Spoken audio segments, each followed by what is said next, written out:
It's the ultimate travel guide from the people who know it best. Weekends with Yankee.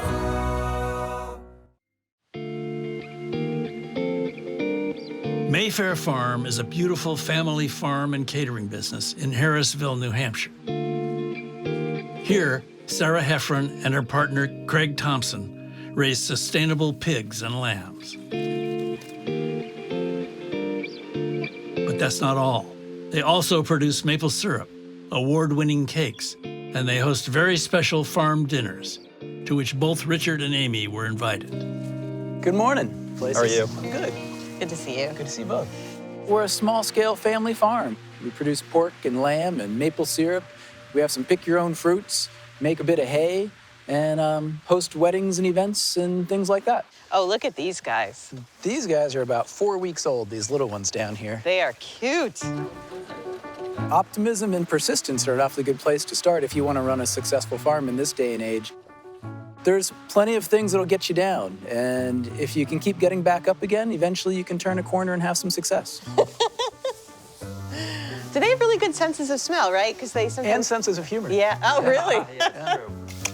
Anybody want to say hi? Oh, you're brave. Hello. Yes, you're nibbly, too. Right here at this lamb barn, this is a group of 29 lambs. Oh, wow.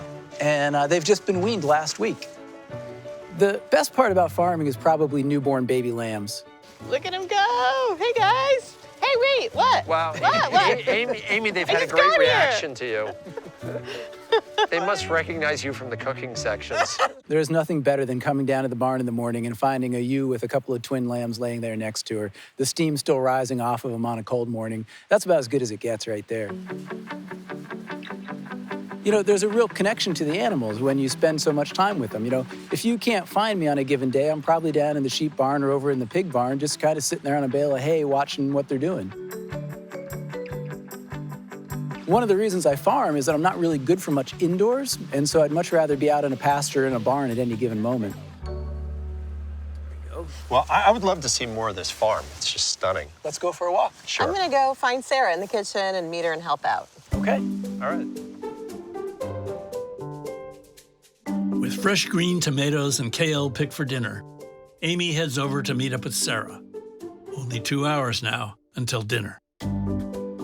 I've always loved food. My mom is a chef, so I grew up around her different food businesses, and I was always involved in some way. And I tried to do different things. I rode horses for a long time. I got a master's degree in school counseling, but my first love was really food, and so I just kept coming back to it.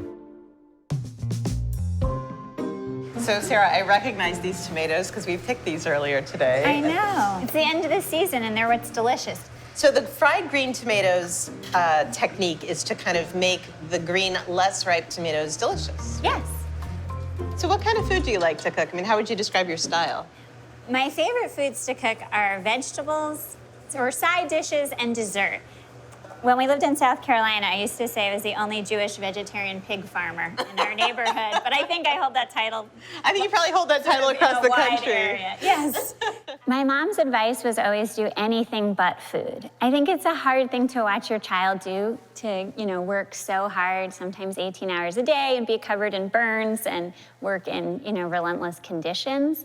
But once she realized I tried to do other things, she was very supportive and accepting when I pursued food. And then she joined in with us. So the ideal temperature for frying is usually about 375 degrees Fahrenheit. But instead of getting out a thermometer, a quick way to find out if your oil is hot enough is to just take a little corner of whatever you're frying, dip it in, and if it starts sizzling around it, it's ready. And I'm smelling in this kitchen something that smells a lot like bacon, but I assume we're not having a giant bacon We're roast. we're having a ham. So a smells delicious amazing. smoked ham. And is this from your farm? It is. Wow, that's Yeah. great. Okay. So these hams look so delicious. So what are you going to be doing with these? We're just gonna slice them and serve them on a bed of leeks. So the leek is a really nice puree. Oh, nice.